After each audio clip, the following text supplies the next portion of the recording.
cornerstone of democracy.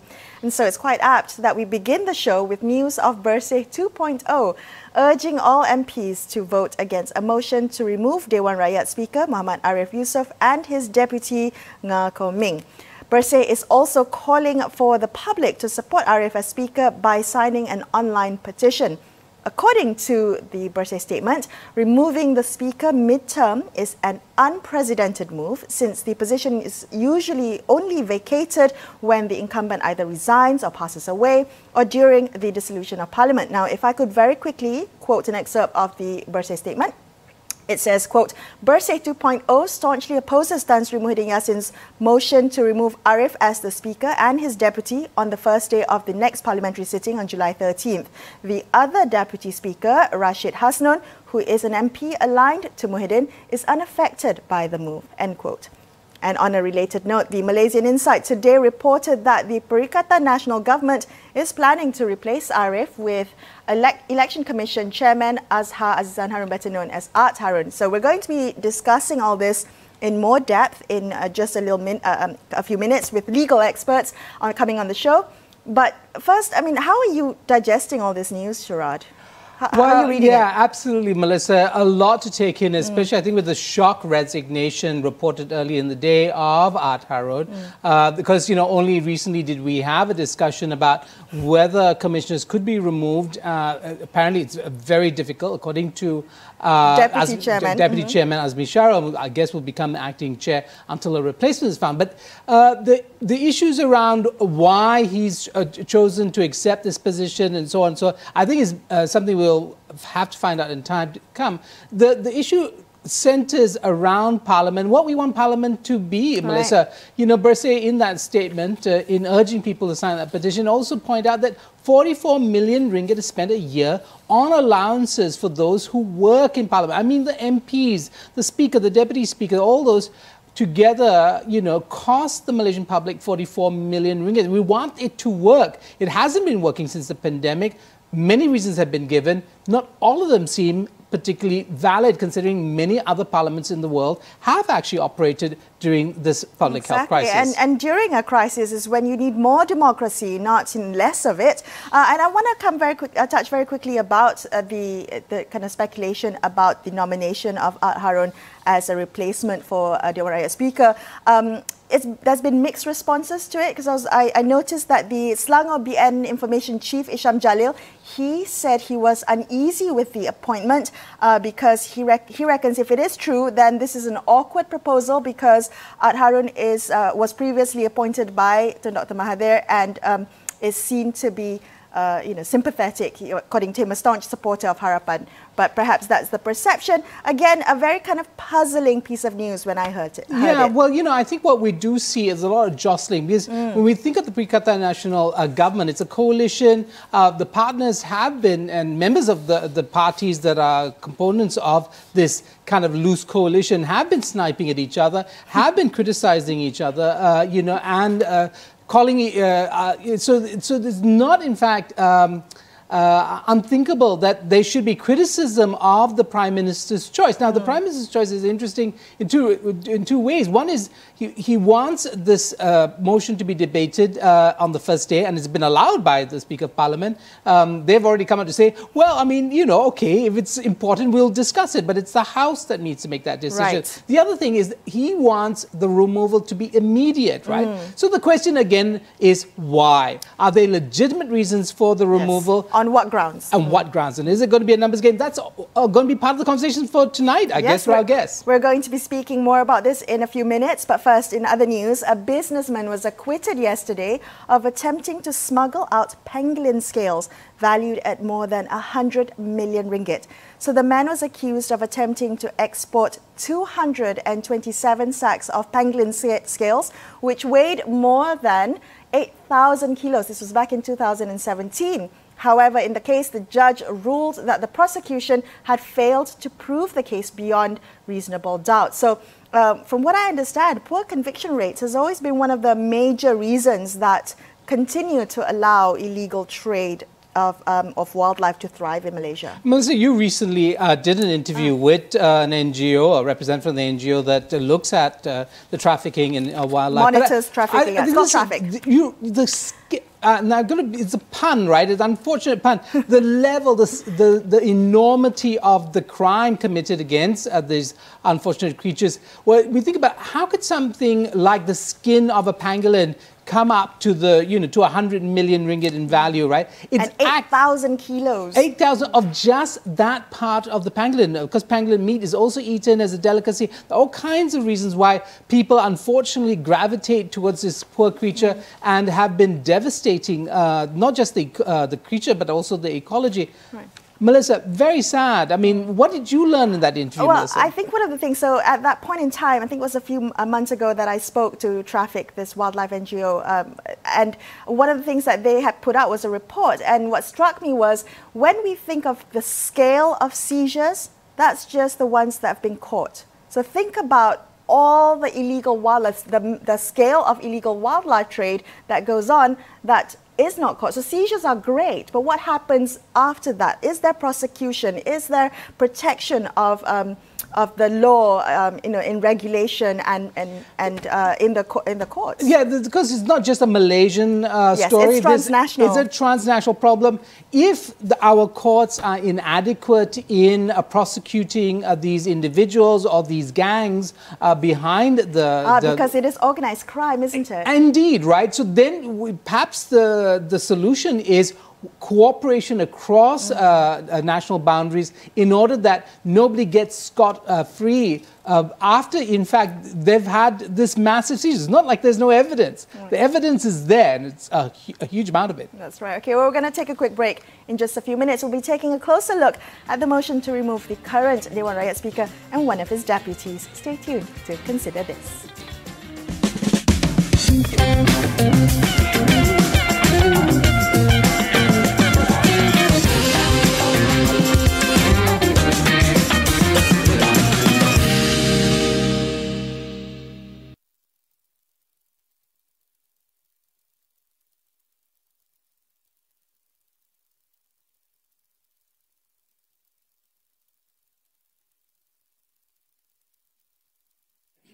Okay. Right. Hopefully this works out all right.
Watching Consider This. I'm Melisa Idris. With me is Sharaad Kuttan. Prime Minister Tan Sri Muhyiddin Yassin, as Pagoh MP, has submitted a motion to replace current Dewan Rakyat Speaker Muhammad Arif Yusof and his deputy Nga Kon Ming. Joining us now to discuss this further, we have Professor Nik Ahmad Kamal Nik Mahmud, Head of the Governance, Law and Public Management Cluster for the National Professors Council. Nick, good evening. Thank you so much for joining us tonight. Now, why do you think the Prime Minister is going against Parliamentary Convention and seeking to replace the current Speaker? Hello, hi, Melisa. Good evening. Okay, the issue is there such a convention? When you talk about a written constitution at Malaysia, everything is provided in the constitution, including the power of members of parliament to deal with this issue, even though the constitution does not state clearly whether there is a power to dismiss or to remove a speaker, but you have to read actions taken by members of parliament within the parameters of the constitution, not the convention. So convention only applies when the words in the constitution is not clear, and it is uncertain what convention we are talking about here. Is there such a thing as a convention that a Speaker of Parliament or Deputy Speakers cannot be removed at all? I think these are the crucial issues. Right. Nick, it seems that the convention is actually what has been parliamentary practice, right? Whether it's recorded or not. So if there hasn't been a practice of moving the speaker midterm, then that stands as convention. But I get what you're saying. You're saying it doesn't really matter. The issue then, of course, is why. Why is it necessary now to remove it? Is it for political reasons, or is it because a failure on the part of those two individuals? Remember, one of the deputies is not being removed. What is the purpose of this action? I think is what we're trying to understand. Okay, that question would definitely be a political question. I mean, what to be decided by political masters, what decided by the government of the day is a political decision. So in that respect, you know, the issue here is, I think people like us, like me, for example, I'm looking at it from the outside, will have to then just speculate. There could be many speculation on this probably because things like, for example, I think the government of the day wants to ensure that whatever is to be tabled in Parliament does not have, for example, obstacles like speakers does not want to cooperate, does not want to, to table the motion as moved by the government of the day. These kind of issues might arise when the speaker is not in line with what the government of the day wants to do.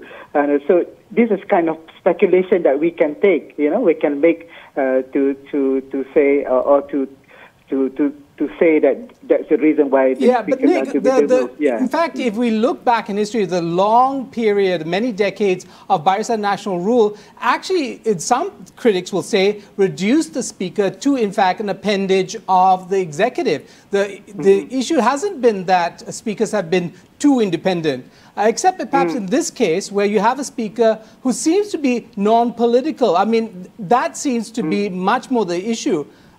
Do we want a speaker that, in fact, is completely aligned with the executive rather than independent and fair in its adjudication of what gets discussed and not discussed in Parliament?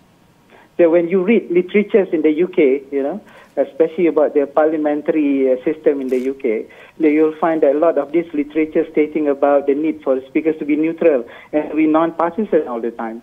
So this has been the trend and has been the what we call the characteristics of the UK Parliament. When they want to elect speakers, they will elect a speaker who probably is a member of party or particular party, but still a person that the members of Parliament can put a lot of respect to them because of their non-partisan attitude, about their ability to really balance out the rights or the needs of both parties and so on and so forth. So this kind of so-called convention is not stated anywhere in our constitution, of course. So in that respect, of course, the emphasis is definitely to ensure that whoever is the speaker is to allow the parties in Parliament, both parties, both sides, the government as well as the opposition, to be able to speak, to say what they want to, and also to table motion that they feel is necessary. So there should not be any way that speakers should try to stop members of the opposition to table motion and so on and so forth. So something like that is what is required in Parliament. So if you see the present scenario is that, you see, this is a time when government has changed not because of a general election. It changed because of the vote of no confidence that the government was suffering at that one time. So in that respect, the change was not really something is normal. I think we have seen these changes in states like Perak, for example. Right. We have seen speakers has been changed in Dewan Undangan Negeri. Perak is an example. And recently we have also some few cases in other states. So in that respect, I would say that what is needed is for us to allow parliamentarians themselves to decide what is best for them, rather than putting this issue. So, is it just about the numbers in Parliament that get support that's supporting this motion, or does it need to have more concrete reasons to remove a speaker? Okay, so in that respect, again, it's a question of whether the government of the day feels that speaker should change. So I feel that, what is necessary is what is best for the government of the day. I think that's what they're talking about, political expediency. So in that aspect, it's difficult to say that what is idealistic that people should think about should be taken in the context of the government of the day and political expediency. I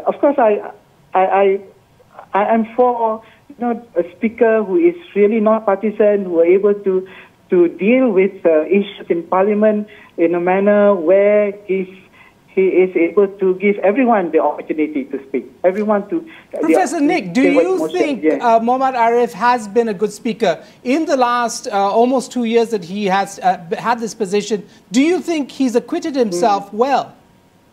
Okay, we have seen that he has been selected because of that criteria that he has. He was a former judge, former court of appeal judge, and he was also a former academic. So in that respect, I have not seen Tan Sri, our current speaker, in a position where he has put a decision which is subject to a lot of controversies. So that I can see and observe for the past, how many years? 2 years as a speaker? Yes. Yes.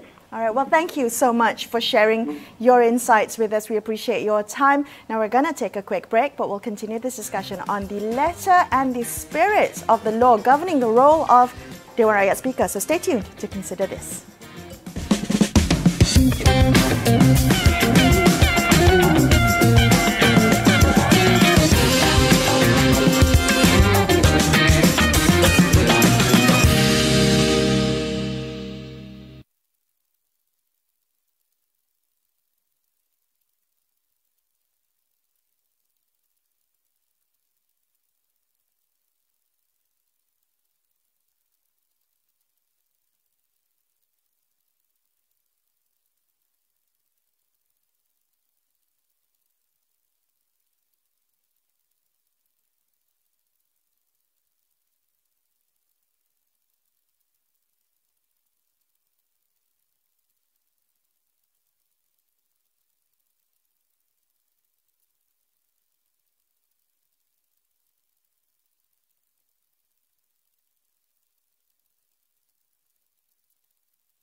Thank you for staying with Sharaad and I on Consider This. Let's continue our conversation about the motion to remove the Speaker of Dewan Rakyat, Muhammad Arif Yusof, and his deputy, MING. Now, joining us on the line, we have constitutional lawyer and former member of Parliament for Nibong Tebal, Datuk Dominic Puthucheary. Dominic, thank you so much for joining us this evening. Now, you were quoted in the media as saying that the removal of a speaker for extraneous reasons is unconstitutional.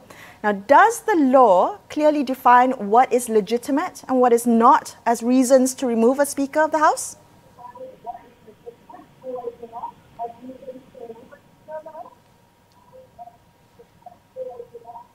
We seem to have lost Dr.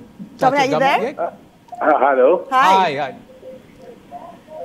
Yes. Hello? Yes. So can you help clarify? Because you said in the media, you said, to quote you, removal of a speaker for extraneous reasons is unconstitutional. Could you elaborate what you mean by that? It is unconstitutional.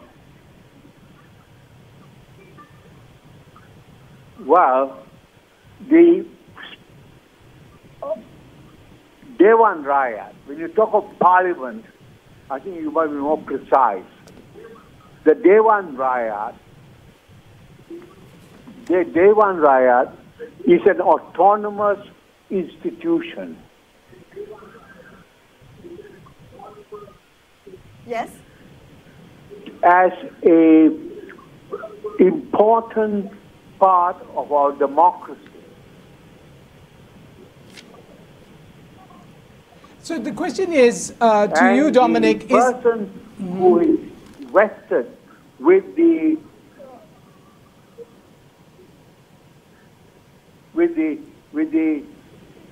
constitutional powers to ensure that the Dewan Rakyat is a democratic institution is the Speaker. So to the question of whether he could be removed for any reason, could you help us clarify for what is the law clear about the reasons for his removal? Is it spelled out what would be a legitimate and not a legitimate move to make? You know, the problem is that you are thinking about law as it is in the Drainage and Irrigation Act or Housing Act. The Constitution is a bit bigger picture. It is about a national project of democracy. Right. Okay. And you make a mistake of trying to find a word or phrase in the law or constitution to find a solution as to how or understanding or what the role of the Speaker is. Okay, Dominic, we're going to continue this conversation in just a little bit. I'm going to get you to stay on the line. We're going to take a quick break, but let's come back and continue this conversation in just a couple of minutes. Stay tuned to Consider This.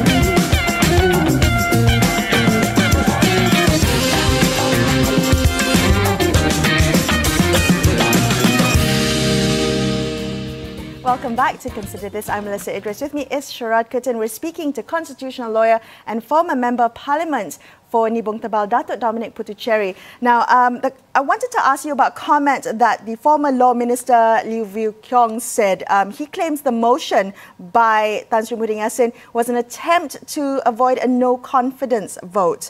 What do you make of that, Dominic? That's a political issue. And I think we must focus really on the legitimacy of the question as to whether or not you can remove a Speaker of the Dewan Rakyat. And can you remove him? Of a legitimate reason. And this legitimate reason that we are talking about is basically about the Dewan Rakyat as an institution of our democratic project or the democratic vision that Malaysia has. Now, that you talk to lawyers and about whether the speaker can be removed or not, they will interpret the law in terms of the letter of the law. That's a misconception of what you have, how you should view the Dewan Rakyat. The Dewan Rakyat is a national project. The Dewan Rakyat is the heart of our democracy, and it has to be autonomous, and no law, no legislative law exists to say you must preserve the democratic ethos of the Dewan Rakyat. That is implicit in the constitutional system. So you must look at it from a bigger picture. Right, I understand what you're saying about it being implicit. Now, the critics are saying that this is a move by the executive, and we've had executive dominance for so many decades. Is that interpretation correct? Sorry? Is the interpretation that this is another instance of executive interference a correct one to make? Of course. If you start off on the premises that the Dewan Rakyat is the heart of our democracy, and without an independent speaker to maintain the idea of debate, irrespective of political interference, then the question is there a legitimate reason to remove the speaker? The speaker can only be removed if he is in conflict or he does something that the Constitution prohibits, or that the democratic project of constitutional or of democratic debate is stifled by him. The reality is that in the past, speakers have been an extension of the government. And we have now a state of crisis because we have not understood the autonomy of the Dewan Rakyat. And to talk about law as a basis of whether you are looking for a legal section of any law which prohibits this or that, we're missing the point. Right. The point is the removal of the speaker legitimate, and that legitimacy is embedded in the constitutional project of democracy. Right.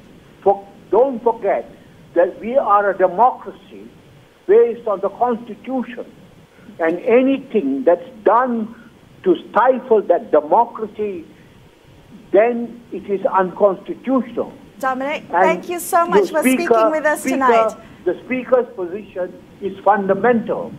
Definitely. Thank you so much for speaking with us tonight and sharing those legal insights with us. We really appreciate your time. But that's all the time we have on this episode of Consider This. I'm Melisa Idris. And I'm Sharaad Kuttan, signing off the evening. Thank you so much for watching. Good night, folks.